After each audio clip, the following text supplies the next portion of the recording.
विश्व युद्ध के मुहाने पर खड़ी यह दुनिया कई युद्धों को झेल रही है। निशाना सभी का केवल एक है और वो है अमेरिकी साम्राज्यवाद।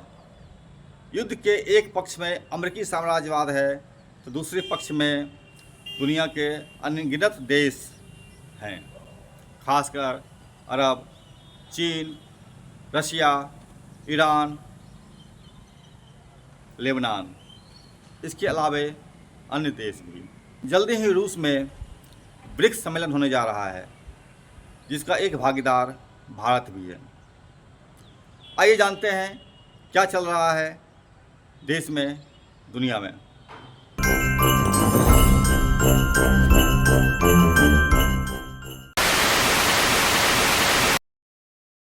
नमस्कार, मैं स्मरभूमि से रोहित शर्मा। दुनिया में युद्ध चल रहा है। युद्ध के अलग अलग आयाम हैं, लेकिन सभी युद्धों का एक पक्ष अमेरिका है, दूसरा पक्ष दुनिया के अनगिनत देश है। अमेरिका जब हम बोलते हैं तो इसके साथ ही नाटो के वो देश भी आते हैं जो कि अमेरिका के साथ अलाइंस्ड हैं और किसी भी युद्ध को लड़ने के लिए युद्ध पिपासु हैं। आप जान रहे हैं इजराइल का राष्ट्रपति नेतान्याहू युद्ध के सहारे ही जी रहा है। अगर वो युद्ध आज बंद हो जाए, नेतन्याहू कल जेल चले जाएंगे, क्योंकि उन पर अपराध के मुकदमे हैं, उन पर कई मुकदमे हैं जिसमें वो फंस सकते हैं, जेल जा सकते हैं और 10 साल का कारावास वो भोग सकते हैं। अपने कारावास से बचने के लिए अपने युद्ध अपराध को बढ़ावा दे रहे हैं। मध्य पूर्व में शांति नहीं हो सकती है। सबसे बड़ा कारण इसका यही है, नेतन्याहू नहीं चाहते हैं युद्ध खत्म हो, युद्ध चलता रहे। युद्ध अमेरिका का जीविका भी है। और दूसरी तरफ जो दुनिया की तमाम आबादी है वह रशिया के नेतृत्व में आज संगठित है और ब्रिक्स का सम्मेलन इसमें और मोहर लगाएगा और मजबूत करेगा कि किस तरह से युद्ध को आगे चलाया जाए। इन युद्धों का एक पक्ष तो यह दिख रहा है, दूसरा पक्ष इसका प्रचारात्मक अभियान है। पश्चिम मीडिया जिस तरह से भारतीय मीडिया को प्रभावित करता है, उस तरह से अगर आप खबरों को देखें, यूँ लगता है मानो इजराइल ही दुनिया का महाबली है, इजराइल ही सब कुछ है, इजराइल के आगे दुनिया सुननी है। लेकिन जब खबरों की और बारीकियों की ओर जाते हैं तो आप पाते हैं कि इजराइल लगातार अपने युद्ध अभियान में विफल होता जा रहा है। उसके बहुत सारे लोग मारे जा रहे हैं, उसके बहुत सारे सेनाएं खत्म हो रही है और सबसे बढ़कर दुनिया में उसकी साख खत्म हो रही है। इन चीज़ों को हम अगर देखते हैं, इस युद्ध का दायरा और बढ़ता है और वो तब बढ़ता है जब इजराइल ने हमास के चीफ जो नए बने थे याह्या सिनवार का हत्या करता है। याह्या सिनवार की हत्या एक मिसाल है उन विद्रोहियों के लिए, उन बगावती तबकों के लिए जो लगातार अपने सवालों को उठा रहे हैं और लड़ रहे हैं अमेरिकी साम्राज्यवाद की पिपासा नीति से। जिस तरह से याह्या सिनवार की आखिरी वीडियो, मौत के ठीक पहले का वीडियो जारी हुआ है, उसमें वह इजरायली ड्रोन को रड से मार रहे हैं। यह दिखाता है कि हमने कभी सरेंडर नहीं किया। यह दिखाता है कि हम लड़ेंगे और अंतिम क्षण तक लड़ेंगे, अंतिम दम तक लड़ेंगे।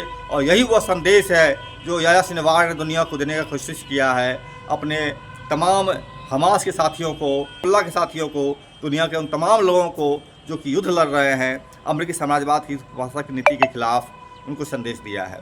यह मौत बहुत बड़ी मौत है, इसकी कीमत बहुत बड़ी है जिसे चुकाना होगा इजराइल को और अमेरिका को।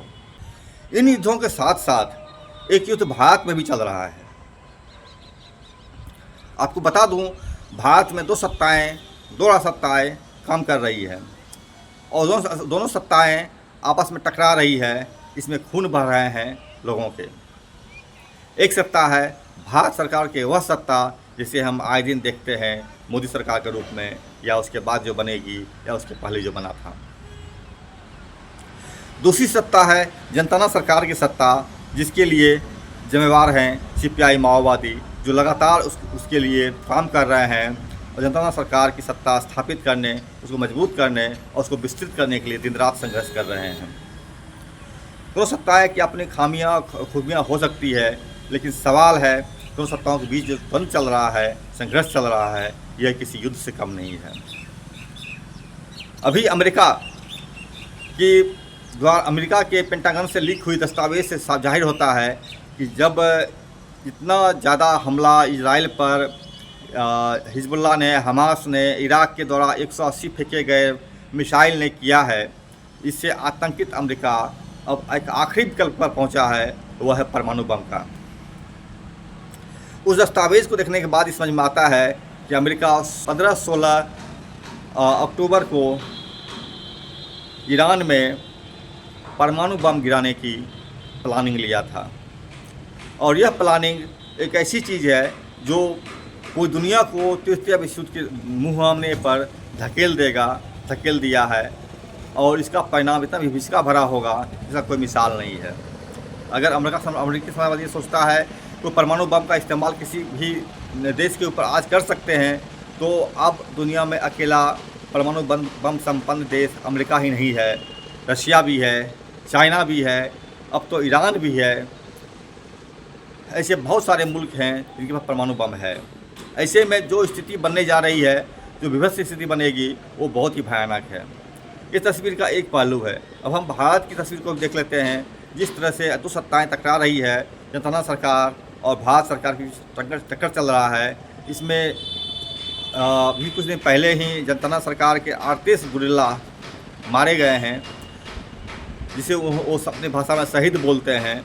उसी तरीके से उसके 2 दिन के बाद नारायणपुर में भारत सरकार के 2 सिपाही मारे गए हैं, और जिसे वह मारे गए भी बोलते हैं, वो शहीद नहीं बताते। भारत सरकार की एक खासियत है, अपने मरे हुए कारिंदों को, अपने मरे हुए सिपाहियों को, सैनिकों को कभी वो शहीद नहीं बोलता, वो उन्हें मरा हुआ बोलता है। ये एक फ़र्क है दोनों के मिजाज में। इस आंदोलन में एक और चीज़ दिख रहा है, वो ये दिख रहा है कि जनता सरकार की सत्ता को ख़त्म करने के लिए भारत सरकार ने लगभग 1 लाख से अधिक फौज जमा कर रखा है छत्तीसगढ़ के बस्तर के भीड़ों में, और ये जाते हैं और लोगों को मारकर चले आते हैं। इनके लोग भी मारे गए हैं। कल 2-3 दिन पहले की एक खबर थी।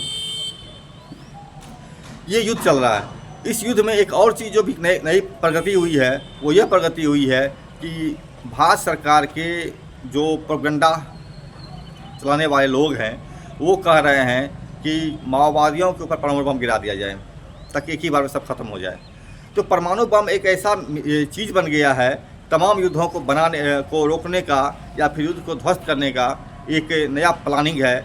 और ये प्लानिंग ऐसा प्लानिंग है जो कि एक दूसरे पक्ष को समूल नष्ट करने का एक माध्यम बनता जा रहा है।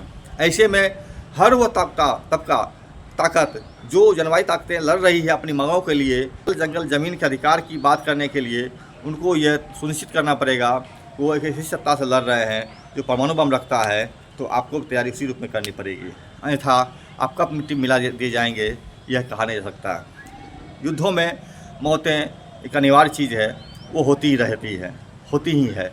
लेकिन जब मध्य पूर्व में जो युद्ध चल रहा है, मध्य पूर्व एशिया में, उसमें विशेषता यह है कि जब कभी लेबनान के या हिजबुल्लाह के या फिर हमास के लोग मारे जाते हैं, या कुछ और घटनाएं होती है इजराइल के बमों के द्वारा, तो उस पर लंबी मीमांसाएँ बनती है, उसकी फ़ोटोग्राफ्स जारी होते हैं, उसकी वीडियोग्राफी होती है उसकी है, और पत्रकार उसको जम करके अपने हिसाब से बोलते हैं। भारत के पत्रकार तो उछलने लगते हैं खुशी के मारे कि वाह वाह, हिजबुल्लाह के लोगों को मार डाला गया, हमास के लोगों को मार डाला गया इजराइल के मिसाइल से या बमों से।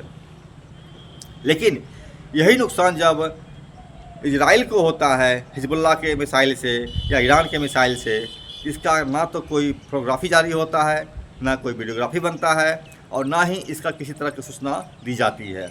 मसलन ईरान ने जो हमला किया था इजराइल के उपक्षेत्र पर 180 मिसाइल से, उसमें इजराइल के अनुसार 3 F-35 विमान जो है, लड़ाकू विमान जो अमेरिका ने दिया है इजराइल को, वह ध्वस्त हो गया। ईरान के हिसाब से 20 ध्वस्त हुए हैं। उनके सैनिक कितने सैनिक मारे गए हैं अब तक यह पता नहीं चलता है और ना ही किसी तरह का कोई सूचना दी जाती है। ये एक बड़ा अंतर है।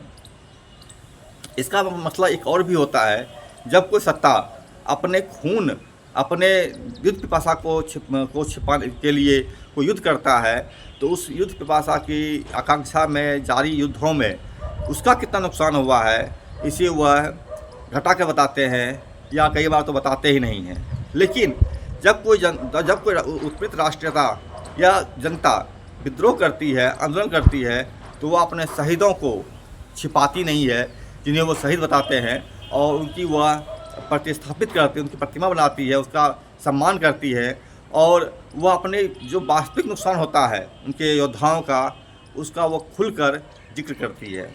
यह भी एक बुनियादी अंतर देखने को मिला है इन युद्धों के दरमियान।